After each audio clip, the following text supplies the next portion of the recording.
Good afternoon.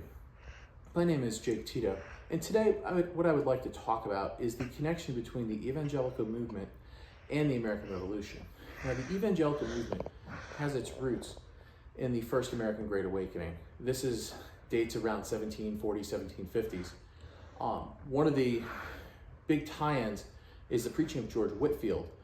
Whitfield became famous in Great Britain, and his preaching was eagerly awaited for in the U.S. colonies.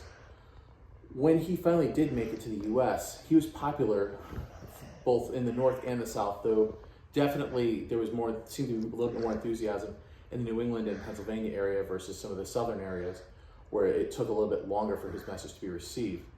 Now, Whitfield was interesting because he was popular across all four of the cultures that had kind of settled America, as is written about in Avalon Seed. But what's really interesting is how the culture of evangelicalism and evangelical republicanism tied the patriot movement together across the colonies and helped bind the 13 disparate colonies into one united whole as a resistance movement to the British. If you look at some of the studies that have been done, you can see that evangelicals were much more likely to be resistant to British rule, whereas people that were faithful to, especially the Anglican Church, were sometimes less likely to be Whig. They were more likely to be Loyalist or Tories.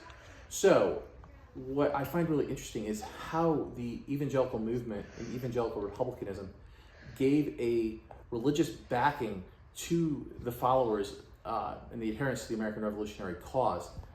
This evangelicalism tied into not only just the pulpit, but also politics directly. People of this era took their religion incredibly seriously. Patrick Henry's speeches are directly, I wouldn't say copied, but inspired from George Whitfield's sermons. There's a lot of religiosity in these speeches. Even the "Give me liberty" or "Give me death" speech, if you read the whole speech and in that text, you can kind of see that he obtained his style and his manner of speaking directly from the pulpit, or I should say the tree stump, of some of these great early ministers of the First Great Awakening.